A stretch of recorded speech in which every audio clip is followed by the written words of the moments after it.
નમસ્કાર વાલા મિત્રો, અમારી યુટ્યુબ ચેનલમાં અમે આપનું હાર્દિક સ્વાગત કરીએ છીએ। મિત્રો, આજના વિડીયોમાં આપણે જીસીઆરટી આધારિત પ્રશ્નોની ચર્ચા કરવાના છીએ। મિત્રો, આજના વિડીયોનો ટોપિક છે ધોરણ 10 સમાજ વિજ્ઞાન પાઠ 6 ભારતના સાંસ્કૃતિક વારસાના સ્થળો। મિત્રો, આજના વિડીયોમાં આપણે ધોરણ 10 ના પાઠ 6 માંથી ગુજરાતના જે સાંસ્કૃતિક વારસાના સ્થળો છે તેના કેટલાક મહત્વના પ્રશ્નોની ચર્ચા આ વિડીયોમાં આપણે કરીશું। મિત્રો, અમે તમારા માટે આવા પ્રશ્નો લાવીએ છીએ અને મહેનત કરીએ છીએ, તો અમને અમારી મહેનતના પ્રોત્સાહન રૂપે અમારા તરફથી એક નાનકડી એવી લાઈક, એક શેર અને અમારી ચેનલને સબસ્ક્રાઇબ કરવાનું તમે ભૂલતા નહીં। ચાલો મિત્રો, વધુ સમય ન બગાડતા વિડીયોની શરૂઆત કરીએ। પ્રશ્ન નંબર 1 થી। પહેલો પ્રશ્ન છે, ગુજરાતના કયા સ્થળની પરિક્રમાનું અનેરું મહત્વ છે? તો મિત્રો, આ પ્રશ્નનો સાચો જવાબ છે નર્મદા, ગિરનાર અને શેત્રુંજયની જે પરિક્રમા છે તેનું ખૂબ જ અનેરું મહત્વ રહેલું છે।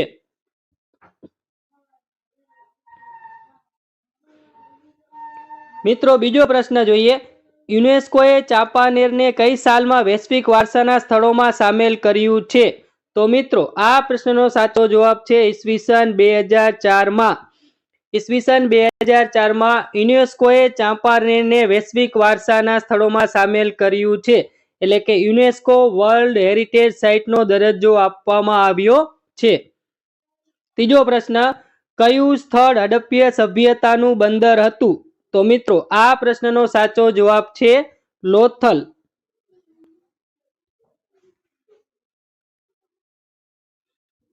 ચોથો પ્રશ્ન જોઈએ। આજથી લગભગ 5000 વર્ષ પહેલા આ નગરમાં ઘરેણાં અને મણકા બનાવવામાં આવતા હતા, તો તે નગર કયું હતું?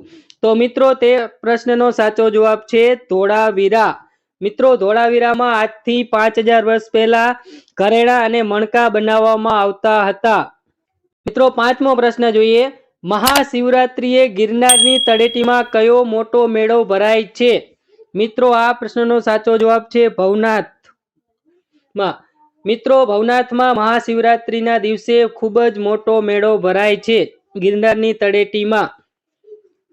ચાલો મિત્રો, છઠ્ઠો પ્રશ્ન જોઈએ। ગુજરાતમાં સહસ્ત્રલિંગ તળાવ કયા શહેરમાં આવેલું છે? મિત્રો, આ પ્રશ્નનો સાચો જવાબ છે પાટણ।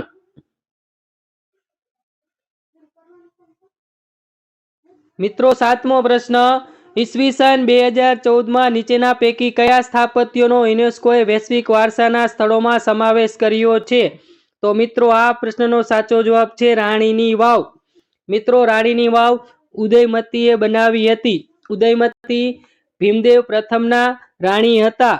તેમણે પાટણના લોકોની પાણીની સમસ્યા દૂર કરવા માટે રાણીની વાવ બંધાવી હતી અને આ રાણીની વાવને ઈસવીસન 2014માં યુનેસ્કો વર્લ્ડ હેરિટેજ સાઇટનો દરજ્જો મળેલો છે। આઠમો પ્રશ્ન મિત્રો, જૂનાગઢમાં કઈ કબર જોવાલાયક છે? તો મિત્રો, આ પ્રશ્નનો સાચો જવાબ છે બહાઉદ્દીન વજીરની જે કબર છે તે જૂનાગઢમાં જોવાલાયક સ્થળોમાં સમાવેશ પામી છે। નવમો પ્રશ્ન મિત્રો જોઈએ। ગુજરાતમાં અશોકનો શિલાલેખ, અડીકડીની વાવ, નવઘણ કૂવો, ખાપરા કોડિયાની બૌદ્ધ ગુફાઓ અને દામોદર કુંડ ક્યાં આવેલ છે? તો મિત્રો, આ પ્રશ્નનો જવાબ છે જૂનાગઢમાં। આ જે સ્થાપત્યો છે અશોકનો શિલાલેખ, અડીકડી વાવ, નવઘણ કૂવો, ખાપરા કોડિયાની બૌદ્ધ ગુફાઓ અને દામોદર કુંડ જૂનાગઢમાં આવેલા છે। 10મો પ્રશ્ન જોઈએ। ગુજરાતમાં શામળાજી મંદિર કઈ નદી કિનારે આવેલું છે? મિત્રો, આ પ્રશ્નનો સાચો જવાબ છે મેશ્વો નદી, અરવલ્લી જિલ્લામાં આવેલું છે। 11મો પ્રશ્ન મિત્રો જોઈએ। ગુજરાતમાં ભાવનગર જિલ્લાના પાલીતાણા નજીક કયા પર્વત પર મોટા જૈન દેરાસરો આવેલા છે? મિત્રો, આ પ્રશ્નનો સાચો જવાબ છે શેત્રુંજય। જે પાલીતાણામાં શેત્રુંજય પર્વત ઉપર ઘણા બધા જૈન દેરાસરો આવેલા છે। ગુજરાતમાં સૌથી વધુ મંદિરો ધરાવતું સ્થળ છે તે પાલીતાણા છે। એક જ જગ્યા પર સૌથી વધુ મંદિરો ધરાવતું સ્થળ હોય તો તે પાલીતાણા। 12મો પ્રશ્ન પ્રવાસન ઉદ્યોગથી રાજ્યને કયો લાભ થાય છે? તો મિત્રો પ્રવાસન ઉદ્યોગથી રાજ્યને આર્થિક લાભ થાય છે. પ્રવાસીઓ આવવાથી જે તે પ્રવાસન સ્થળનો આર્થિક વિકાસ થાય છે. 13મો પ્રશ્ન મિત્રો યુનેસ્કોએ વૈશ્વિક વારસાના સ્થળોમાં ભારતના કેટલા સ્થળોનો સમાવિષ્ટ કર્યો છે? તો મિત્રો આ પ્રશ્નનો સાચો જવાબ છે 32. 32 ભારતના એવા સ્થળો છે જેને યુનેસ્કોએ વર્લ્ડ હેરિટેજ સાઇટનો દરજ્જો આપેલો છે. 14મો પ્રશ્ન ગુજરાતમાં જામી મસ્જિદ ક્યાં આવેલી છે? તો મિત્રો ગુજરાતમાં જામી મસ્જિદ ચાંપાનેરમાં આવેલી છે. મિત્રો આ જે જામી મસ્જિદ છે તે મહમૂદ બેગડાએ બંધાવેલી છે. 15મો પ્રશ્ન ધોળાવીરા કચ્છના ભચાઉ તાલુકામાં ક્યાં આવેલું છે? તો મિત્રો ધોળાવીરા કચ્છના ભચાઉમાં ખેદીર બેટમાં આવેલું સ્થળ છે, પુરાતત્વીય સ્થળ છે. 16મો પ્રશ્ન સિદ્ધરાજ જયસિંહે સહસ્ત્રલિંગ તળાવ ક્યારે બંધાવ્યું હતું? તો મિત્રો ઈસવીસન 1140માં સિદ્ધરાજ જયસિંહે સહસ્ત્રલિંગ તળાવ બંધાવ્યું હતું. 17મો પ્રશ્ન ગુજરાતમાં જુનાગઢ જિલ્લાના કયા સ્થળેથી બૌદ્ધ સ્તૂપના અવશેષો મળી આવ્યા છે?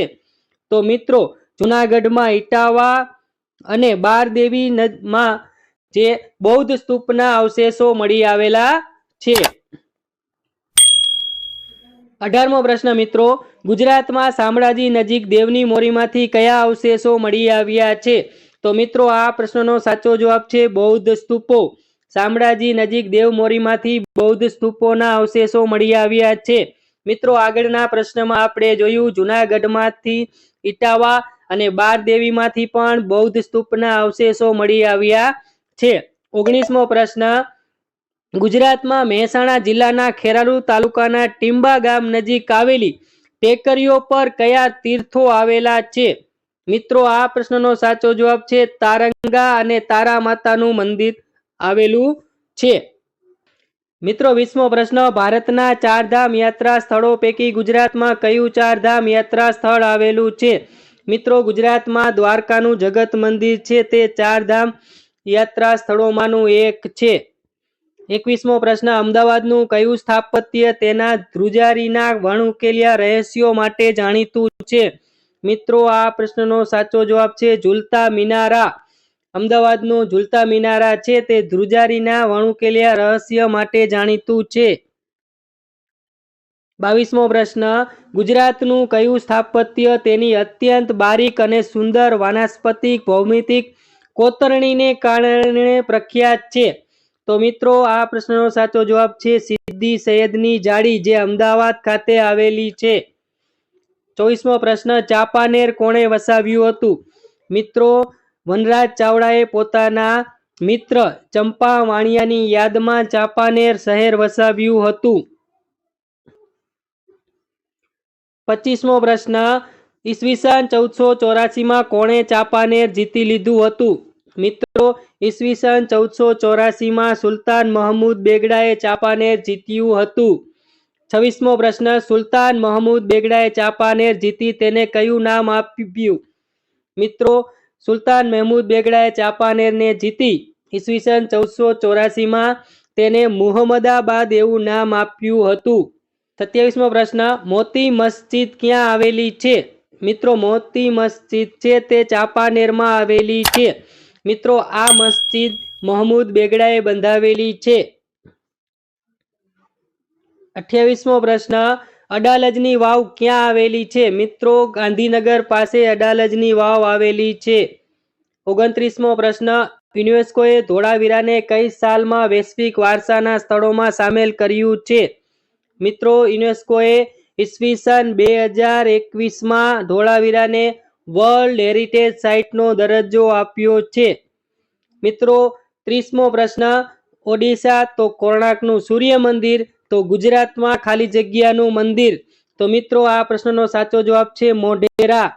મિત્રો જેમ ઓડિશામાં કોણાર્કનું સૂર્ય મંદિર આવેલું છે તેમ ગુજરાતમાં મોઢેરાનું સૂર્ય મંદિર આવેલું છે. મિત્રો આ વિડીયો પસંદ આવ્યો હોય તો વિડીયોને લાઈક કરજો, તમારા અન્ય મિત્રોને શેર કરજો અને ખાસ કરીને અમારા સાથે જોડાયેલા રહેજો, એટલે કે અમારી ચેનલને સબસ્ક્રાઇબ કરવાનું ભૂલતા નહીં. તમારા એક લાઈક, શેર અને સબસ્ક્રાઇબથી અમને ખૂબ જ મોટિવેશન મળે છે અને અમને આવા જ નવા વિડીયો બનાવવાની પ્રેરણા મળે છે. માટે અમારા સાથે જોડાયેલા રહેજો. ચાલો મિત્રો, ફરી એક નવા જ વિડીયો સાથે મળીશું. ત્યાં સુધી રજા લઈએ. જય હિન્દ. અસ્તુ. વંદે માતરમ.